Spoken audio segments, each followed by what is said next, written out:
Bonsoir à tous et soyez les bienvenus dans votre journal. Ce soir, la rédaction accueille le sénateur de Mayotte, Thani Mohamed Soilihi. Bonsoir. Bonsoir.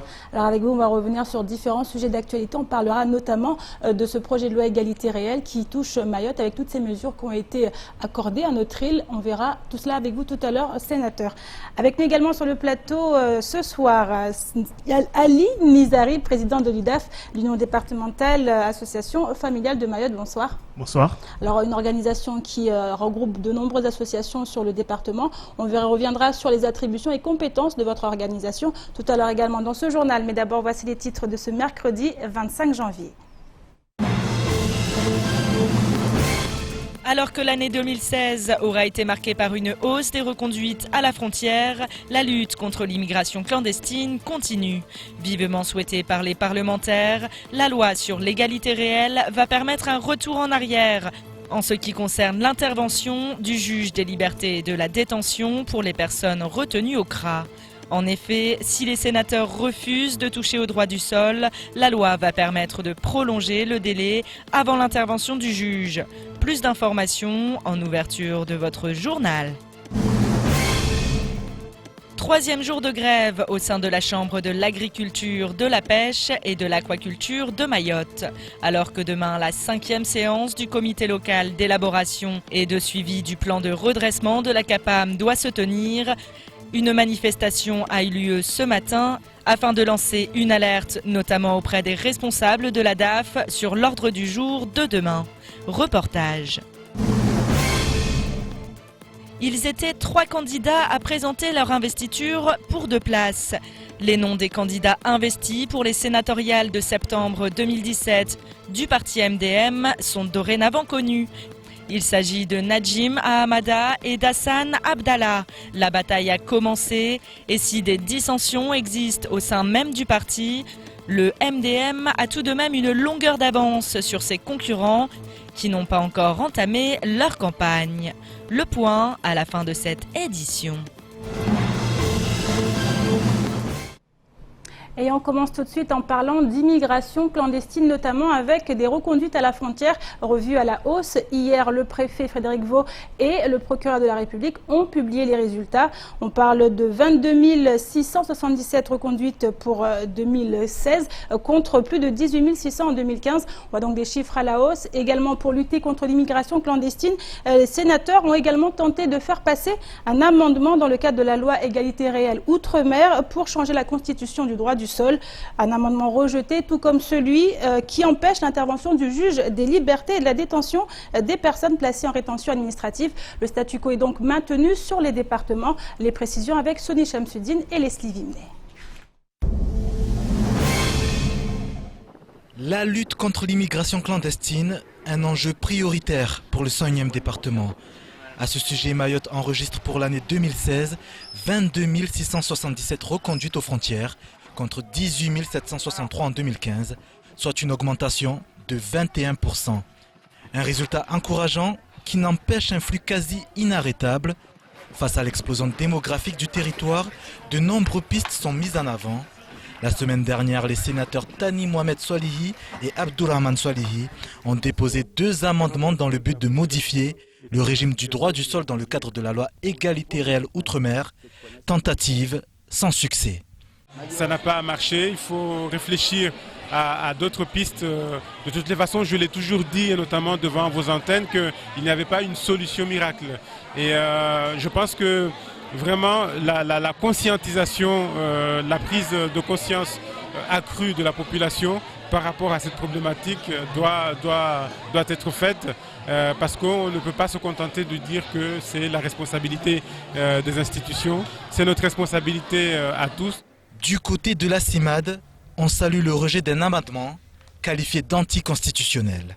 Il y a 11 ans, on avait déjà essayé, des sénateurs locaux avaient déjà essayé de déposer un amendement de ce type qui avait été refusé parce qu'il avait été jugé non constitutionnel de la part du Conseil d'État. On se demande pourquoi on attaque la question de la démographie, le problème démographique à Mayotte par ce biais-là qui est inconstitutionnel, alors qu'on pourrait se poser la question de permettre aux personnes qui sont en situation régulière à Mayotte de se rendre à La Réunion et en métropole sans visa, alors que pour le moment on leur impose un visa et donc la plupart ne peuvent pas partir de l'île.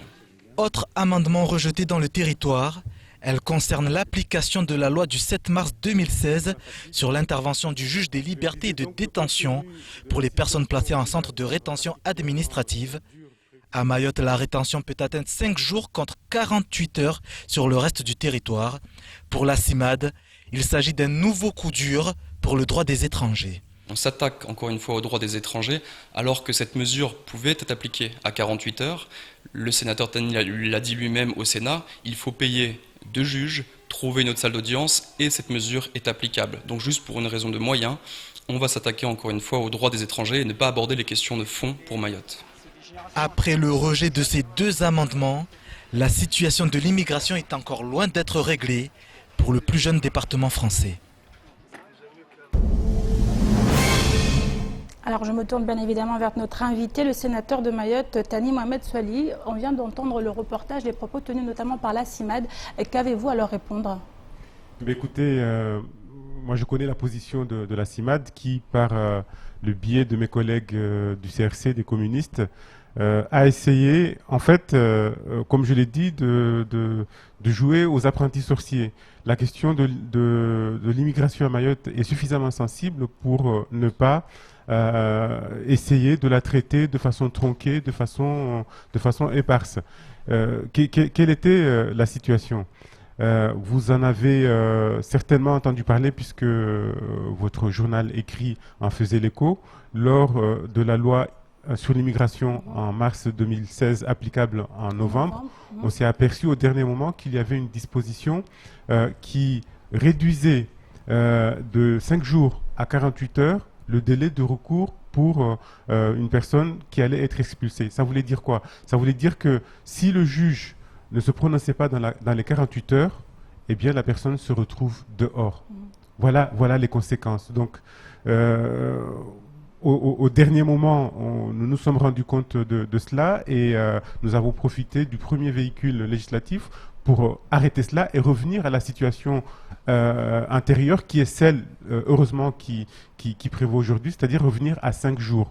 On laisse le temps aux personnes de saisir le juge. C'est vrai qu'il faut le reconnaître, les reconduites à la frontière se font dans les toutes premières heures, mais heureusement encore, avec une population clandestine qui avoisine, voire qui est l'équivalent de la moitié de la population, on ne peut pas venir ici nous faire des leçons d'humanité ou ce genre de choses-là. On parle de 48 heures, sachant qu'à Mayotte, on est à peu près à 17 heures. Hein. Tout à fait. Oui, mais le fait de prévoir une disposition sans les moyens qui vont avec, c'est-à-dire il faudrait, ça c'est les magistrats qui le disent et les gens qui s'occupent de ces questions, il faudrait 2 juges de la détention et de liberté de la détention, il faudrait une salle d'audience dédiée à ça, et vous savez très bien que par les temps qui courent, ce sont des moyens qui ne seront jamais fournis par la chancellerie. Mais les intéressés qui auraient entendu parler de cela, eh bien, feraient un recours, même s'ils sont sûrs qu'ils n'iraient pas jusqu'au bout. Et voilà ce qui allait arriver, c'est-à-dire qu'on aurait un contentieux qui allait prendre du volume sans pouvoir être traité. Et si on était resté à 48 heures, eh bien c'était, puisqu'on ne peut pas vous juger, nous, juges de la liberté de la détention, on vous laisse en liberté. Donc ce n'est pas que par rapport au nombre d'heures qu'il faut juger cet aspect-là, mais aussi par rapport à l'appel d'air, si je puis dire, lorsque on change un texte comme ça, voilà, l'opportunité tout à fait sans mesurer les conséquences. Alors revenons maintenant sur le projet de loi égalité réelle, avec toutes ces avancées pour Mayotte, clairement. Aujourd'hui, vous en êtes satisfait? Écoutez, c'est difficile d'être satisfait face à un territoire qui accumule autant de besoins, mais c'est vrai que ce projet de loi égalité réelle qui est en train d'être préparé depuis des années, ce n'est pas un projet de loi fait pour une fin de quinquennat, ça fait depuis plusieurs années qu'il est préparé notamment par Victorin Lurel qui est l'instigateur de Mayotte cela. a quand même obtenu des choses importantes. Et des choses importantes en matière foncière, en matière de valeurs locatives. Les valeurs locatives vont être baissées de 60%. la fameuse commission de l'urgence foncière que je demandais dans le cadre du rapport que nous avons rendu avec mes collègues pour traiter en urgence du foncier a été actée, ainsi que plein d'autres choses. Mais en fait, aujourd'hui, si je ne me réjouis pas, c'est que la navette parlementaire n'est pas terminée. Ce sont des dispositions qui sont passées un peu au forceps au Sénat, parce que notamment les rapporteurs n'étaient pas forcément favorables, voire aussi le gouvernement. Et la commission mixte paritaire, qui est programmée pour le 9 février, eh bien, va se pencher sur ces questions-là. Et c'est là où, si définitivement ces dispositions très favorables pour Mayotte, j'en oublie sur l'alignement des allocations familiales, le président de l'UDAF est là, sur des mesures, l'octroi de mer, sur des mesures sociales. C'est seulement si on passe le cap. Dotation, Mayotte reste quand même bien en deçà de ce que les autres départements ont pu recevoir. Alors Mayotte reste forcément en deçà des dotations des autres départements, parce que nous n'avons pas jusqu'ici le recensement annuel pour actualiser par rapport au nombre réel de population, et ça aussi c'est un de mes amendements qui est passé. Nous n'étions pas jusqu'ici dotés de la dotation des régions, alors que Mayotte exerce la double compétence régionale et départementale, mais nous allons les avoir. Donc c'est pour ça vous me demandiez si j'étais satisfait. Évidemment, mais il reste encore des choses à faire, bien évidemment. Alors justement, on parle de ce projet de loi. Est-ce que maintenant, parlons clairement du mandat, du quinquennat de François Hollande. Est-ce que pour vous, le bilan est plus positif ou alors reste encore mitigé? Alors, François Hollande disait, mais attendez, parce qu'au début du quinquennat, la situation allait être dure, on allait devoir serrer la ceinture, augmenter les impôts, mais les choses allaient s'améliorer. Hier, un dernier chiffre, un bon chiffre qui est sorti, on a pu mesurer qu'en 2016, le chômage avait baissé de 3%. C'est la plus forte baisse depuis 2007. Avec une hausse quand même en fin d'année. Mais 2006, toute l'année 2006, c'est une baisse de 3%, une baisse sans précédent depuis 2007. D'autres chiffres qui sont au vert, notamment le déficit public qui a été divisé de moitié, notamment pour les soins, le déficit de la sécurité sociale qui est presque ramené à l'équilibre. Tout ça, François Hollande disait que vous allez voir, avec les mesures, les serrages de ceinture que nous avons subis en début de quinquennat, allait apporter de l'amélioration. Or, si le pays, si la nation, si la France ne va pas bien, Mayotte n'ira pas bien. Et si la France va bien, Mayotte ira bien. Et ces chiffres permettront, si telle était la politique qui était envisagée, de continuer à recruter des gens pour la sécurité, des gens pour lutter contre l'immigration clandestine. Mais vous savez, ce n'est pas le programme qui est en face, ce n'est pas le programme de François Fillon. Donc il y aura vraiment des choix très importants à faire pour l'avenir, à la fois pour Mayotte, mais aussi pour toute la France. Alors 2017 est une année importante, on parle également des sénatoriales. Est-ce qu'aujourd'hui on peut parler d'une candidature affirmée pour vous? Merci de me le demander à chaque fois que je viens ici. Oui, définitivement, je suis candidat au sénatorial et non pas aux législatives, malgré des gens qui me poussent à aller aux législatives, parce que j'aime bien ce que je fais au Sénat. Et bien évidemment, je demande le soutien de tout un chacun, de tous les élus, de toutes les élus, pour encore faire mieux que ce que je n'ai fait jusqu'ici. Quel chantier serait celui auquel vous vous attaquerez le plus important? Alors, moi, j'avais deux axes. Il y avait un axe institutionnel, la remise un peu à niveau de nos institutions, beaucoup de social. Et en cas de réélection, j'ai commencé à prendre un virage avec la création, mais par le biais associatif de la Chambre régionale de l'économie sociale et solidaire. Je me pencherai plus vers l'économie, mais bien évidemment sans délaisser les autres sujets. Donc vraiment, c'est une poursuite, une consolidation de l'action, et puis j'espère de bonnes perspectives pour la suite. Merci beaucoup Thani Mohamed Swali, sénateur de Mayotte. Je pense qu'on vous retrouvera sur ce plateau très prochainement. Merci de votre invitation. Et on continue maintenant avec cette grève qui sévit à la CAPAM, une grève qui en est à son troisième jour. Demain, un rendez-vous très important se tiendra. Un rendez-vous, c'est la 5e séance du comité local d'élaboration et de suivi du plan de redressement de la CAPAM en présence du préfet, des services de l'État, des représentants du conseil départemental ou encore de 4 élus de la CAPAM. Un mouvement de grève de la CAPAM soutenu par d'autres organisations telles que le MODEF qui s'est joint à la CAPAM pour une marche symbolique vers la DAF. Les précisions tout de suite avec Adèle Laurent. Syndicalistes, agriculteurs et pêcheurs se sont mis en ordre de marche ce matin. Depuis hier, 3 syndicats d'agriculteurs et la coopérative des pêcheurs mahorais ont apporté leur soutien aux agents de la CAPAM. En effet, les professionnels ne souhaitent pas voir disparaître cette instance chargée de défendre leurs intérêts. Un des membres de la Confédération paysanne de Mayotte nous explique pourquoi. Nous, on n'aimerait pas voir la Chambre disparaître de Mayotte. Donc c'est la seule institut public qui peut recevoir des agriculteurs, à coût moins cher bien sûr, mais ce qu'on a remarqué en ce moment, c'est qu'ils favorisent plutôt les OP, c'est-à-dire les organisations professionnelles privées, qui auront des prestations plus chères, par exemple sur les inséminations bovins. Donc un agriculteur qui va solliciter un prestataire privé, il va voir que sa facture va être plus élevée que si la Chambre menait ces actions-là. C'est l'agriculture mahorais qui est en voie de disparition, parce que s'il n'y a pas la CAPAM, c'est des factures de plus en plus élevées que les agriculteurs demain ne pourront pas suivre. Une situation qui touche agents de la CAPAM, agriculteurs et pêcheurs. Et Balachi Ousseni déplore le fait que plusieurs établissements de Mayotte, créés afin de servir l'intérêt commun, aient été supprimés sans mise en place de solutions alternatives. Il fait en effet un parallèle avec le SMIAM, chargé de la construction des établissements scolaires, qui est en cours de démantèlement suite à une mauvaise gestion. Les responsables qui étaient mises dans ces établissements n'ont pas assuré leurs obligations telles que ça devrait l'être.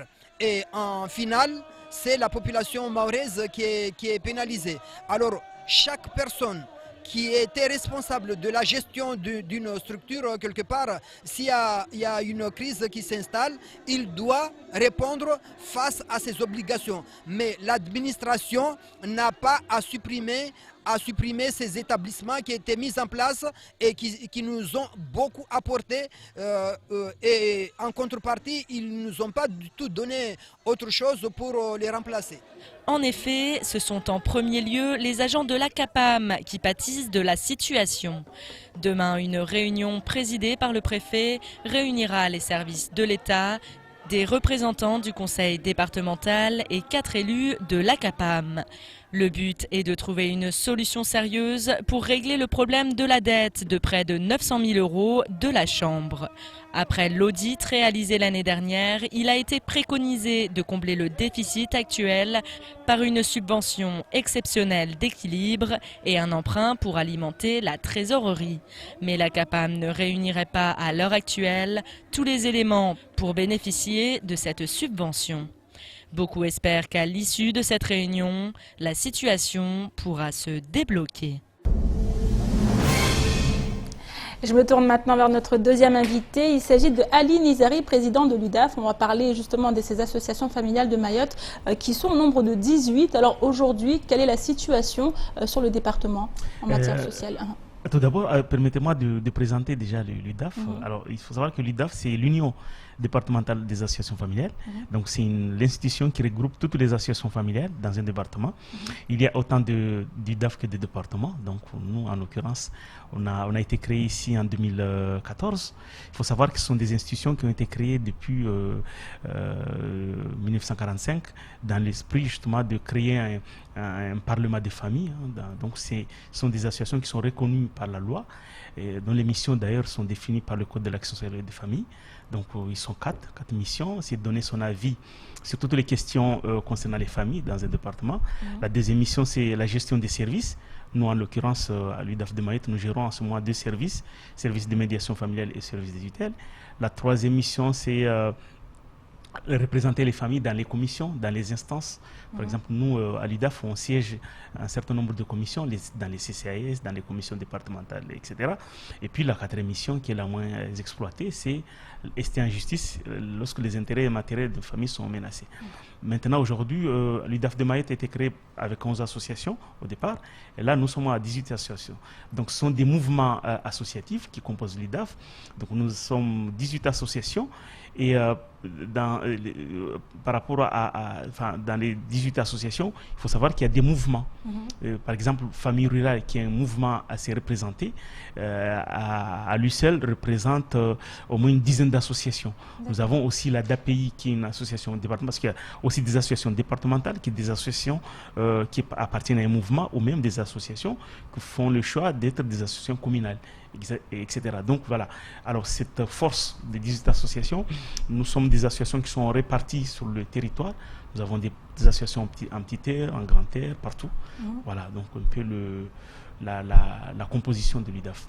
Alors aujourd'hui, on parle de mission très importante, puisque axée autour de la famille. Et comment vous fonctionnez avec quel partenariat notamment? Donc nous fonctionnons avec tout le monde. Hein. Par exemple, aujourd'hui, avec la mission de médiation familiale, nous sommes un partenaire incontournable avec la Caisse de sécurité sociale qui nous finance ce service-là. Le service de tutelle avec le tribunal et l'État, parce que c'est des mesures quand même judiciaires qui sont gérées. Il y a 2 associations au niveau du territoire, il y a TAMA et l'UDAF, de la même manière pour le service de médiation familiale. On pourrait aussi supposer que demain, on aura un service social qui permettra de gérer ces mesures-là, parce que c'est vrai qu'il ne suffit pas juste de les gérer dans ces services-là, il faut savoir qu'il y a un travail d'accompagnement social qui est extrêmement important. L'UDAF, aujourd'hui, et en tout cas pour la mission de donner son avis, nous sommes associés à un certain nombre de documents stratégiques, les schémas. Aujourd'hui, nous avons été associés à un certain nombre de schémas, le schéma des tutelles, le schéma des services aux familles, le schéma de l'autonomie et le plus récent, je crois que c'est le schéma de l'enfance. Donc ce sont des documents qui sont importants, qui prévoient justement comment chaque domaine va être géré d'ici dans 5 ans. Voilà. En général, les schémas, ce sont des documents stratégiques qui vont jusqu'à 5 ans. Donc voilà un peu comment nous fonctionnons. Nous pouvons aussi organiser à notre initiative des actions d'information. Par exemple, récemment, nous avons mis en place la journée départementale des familles qui était organisée à Mtsanga Beach. Donc c'est un carrefour nous avons essayé de regrouper toutes les familles autour des échanges pour essayer de voir que les familles doivent se connaître, parce que toutes les associations répondent présent, les familles. Donc c'est un moment de convivialité qu'on nous offrons aux familles, etc. Alors une problématique qui a préoccupé les familles récemment, on l'a vu, la grève des enseignants avec tous ces enfants qui ont manqué de nombreuses semaines de cours. Comment vous avez réagi? Quelles ont été vos actions? Alors dans un premier temps, l'UDAF a voulu faire de la médiation. On a essayé d'avoir tout le monde autour d'une table pour essayer de se poser tous la même question. Comment faire pour sortir de cette crise-là? Parce que l'UDAF, l'intérêt des enfants est important. Nous, ce que nous avons mis comme objectif, que les écoles puissent ouvrir à la rentrée. Bon, il y a eu beaucoup de discussions, beaucoup d'échanges là-dessus. Malheureusement, les écoles n'ont pas ouvert le jour, la semaine de la rentrée. Bon, aujourd'hui, le sujet n'est plus d'actualité. Maintenant, ce qu'il faut, c'est que ces enfants-là ne soient plus pris en otage. Donc là, nous avons initié justement un collectif qui permettra tous les ans de discuter autour de l'école, donc en associant les parlementaires, les élus, tout le monde, pour éviter ces genres de conflits qui pénalisent finalement les enfants. Alors, dernière question concernant ces problèmes de pénurie d'eau qui touchent particulièrement le Sud, puisque Sud qui est soumis au tour d'eau. Comment vous travaillez avec les familles? Comment ça se passe? Quelle remontée avez-vous? Alors, nous, on ne peut qu'accompagner ces familles-là. C'est vrai qu'on n'a pas de marge de manœuvre forcément, puisque c'est un sujet qui dépasse les compétences de l'UDAF. Maintenant, nous restons très vigilants par rapport à ce qui se passe. Par contre, peut-être que vous ne m'avez pas posé la question, mais je vais indiquer aussi que l'UDAF s'associe vraiment aussi à accompagner les familles qui sont victimes de ces coupures de route. Donc l'UDAF est très sensible sur ça.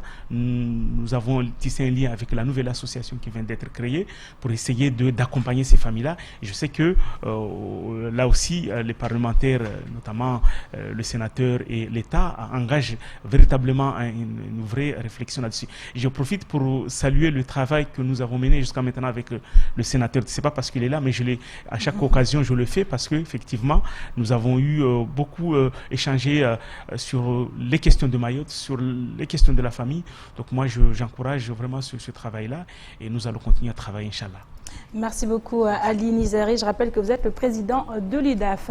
Et je vous propose maintenant de faire un petit tour d'horizon du reste de l'actualité de ce mercredi 25 janvier. C'est tout de suite dans l'actualité en bref. Alors qu'hier, les autorités du département ont annoncé une hausse de 20% des reconduites à la frontière en 2016, entre le 16 et le 20 janvier, une nouvelle mission de contrôle a été mise en place dans le nord de l'île. Le détachement de la Légion étrangère de Mayotte a été déployé sur l'îlot Mtsamboro afin de déceler la présence d'étrangers en situation irrégulière. Depuis le début de l'opération, 8 ESI et un passeur ont été interpellés sur zone et de nombreux matériels, dont plusieurs embarcations et moteurs, ont été découverts et saisis pour destruction. Des militaires se trouvent toujours sur place afin de ne pas relâcher la pression. Selon la préfecture, ces opérations communes entre les forces armées de la zone sud de l'océan Indien et la gendarmerie de Mayotte sont appelées à être reconduites afin de créer un sentiment d'insécurité pour les filières d'immigration clandestine. A noter qu'en 2016, 10 filières ont pu être démantelées, mais qu'il ne s'agit probablement là que de l'arbre qui cache la forêt. Les autorités ne relâchent pas la pression en poursuivant les contrôles dans les différents débits de boissons du département. Plus de 200 établissements, parmi lesquels des bars, des restaurants et des discothèques, font ainsi régulièrement l'objet de visites. Les agents antifraude vérifient que les obligations administratives et réglementaires propres à l'activité soient respectées. Dans le cadre du plan d'action décidé au sein du comité opérationnel départemental antifraude, co-présidé par le préfet et le procureur de la République, une nouvelle opération a eu lieu dans la soirée du vendredi 13 janvier. Les services de gendarmerie, des douanes, de la concurrence et répression des fraudes, des agents de la Caisse de sécurité sociale et de l'inspection du travail ont procédé au contrôle de 2 établissements ouverts en soirée. Lors de cette opération, plusieurs situations de travail dissimulées ont été relevées. Elles donneront lieu à des poursuites pénales et à une amende pour défaut d'affichage des prix. Des contrôles qui vont se poursuivre et même se multiplier dans les prochaines semaines. À bon entendeur. Et enfin, depuis dimanche, on connaît les noms des candidats législatifs pour le parti MDM. L'heure de la campagne a donc sonné pour les 4 candidats investis, à savoir Ibrahim Bouaneri et Daniel Zaidani pour les législatives, ainsi qu'Hassan Abdallah et Nadim Hamada pour les sénatoriales. Les 2 derniers cités étaient d'ailleurs sur notre plateau ce matin afin d'évoquer la bataille à venir. En effet, les élections qui approchent s'annoncent des plus serrées, tant les candidats sont nombreux et expérimentés. Les précisions tout de suite dans ce reportage signé Pierre Bellucci et Leslie Vimnet. Les 2 candidats MDM en vue des élections sénatoriales de septembre 2017 sont les premiers à partir en campagne. Hassan Abdallah et Nadim Hamada sont prêts à se lancer à la conquête d'un mandat parlementaire. Un mandat que le plus âgé des 2 convoitait déjà en 2004. Mais cette fois, c'est aux côtés de l'ex-bâtonnier que l'ancien maire de Mamoudzou se présente. Quant à savoir s'il s'agit de la meilleure équipe possible, les 2 candidats ne semblent pas du même avis. Pour moi, c'est la meilleure équipe, effectivement, pour qu'on puisse gagner. Parce que on a monsieur le maire qui est là, qui a été maire effectivement de cette municipalité, qui connaît déjà les rouages, si je puis dire, de cette campagne pour avoir été lui-même candidat, il me semble en 2007, il est là, 2004, pardon, et donc on peut que bénéficier de cette expérience-là. Maintenant, et vous êtes aussi conseiller municipal. Au-delà de cette expérience, il y a quand même une certaine compétence à avoir, et j'ai quand même un bagage juridique et judiciaire qui me permet également de postuler pour ce mandat. Oh, parler de Dream Team, je n'ai pas cette prétention, mais vous pouvez le dire, hein, mais moi je ne pense pas que je sois la meilleure équipe pour ces sénatoriales. De son côté, Midla Jim-Némois, qui n'a pas été investi par le comité directeur du parti, s'est dit très remonté par le choix des 4 candidats. En effet, selon lui, les 60 membres du comité ont fait preuve de petitesse, de manque de vision et de lâcheté. Pas de quoi ébranler Hassan Abdallah, qui se dit prêt à gagner cette campagne. C'est une campagne de longue haleine, parce que ça ne se fait pas en quelques mois. Moi j'ai vécu cette expérience. J'ai vu, même si j'étais 3e à la fin, j'ai raté de 8 voix, mais il faut prendre le temps. Il faut aller, en fait, faire le tour de Mayotte, voir un à un les grands électeurs. C'est pas une affaire de rassemblement et tout. Non. D'ailleurs, il n'y a pas de vraie campagne avec ce qu'on sait au municipal ou bien à des meetings. Oui, mais c'est la personne qui paye de son temps pour aller tourner dans les communes. À Mayotte, les sénateurs sont élus au suffrage universel indirect. Un collège électoral composé des députés, des conseillers départementaux et des délégués des conseils municipaux ou de leurs suppléants choisit les 2 sénateurs. L'objectif est donc de convaincre ses pairs, même si selon Najim Amada, ce sont les idées plus que les personnes qui feront la différence. On est au tournant de la vie politique mahoraise. C'est-à-dire avant on allait vers la famille, on allait vers les amis, on allait vers le village ou vers la commune. Maintenant, les électeurs et surtout les grands électeurs qui sont au fait de la situation et au fait des difficultés de Mayotte vont vers plus les personnes qui ont un projet, une vision et qui ont effectivement la possibilité ou la potentialité d'aider ce territoire. Donc quelqu'un du Nord qui va voir que tel candidat qui est du Sud ou de Mamoudzou peut faire évoluer les choses, va forcément aller vers cet individu. À un peu moins de 9 mois du premier tour, la campagne pour les sénatoriales ne fait donc que commencer et la bataille sera assurément longue et rude. Néanmoins, le MDM semble avoir pris une longueur d'avance, puisque ses candidats sont déjà tous sur le pont.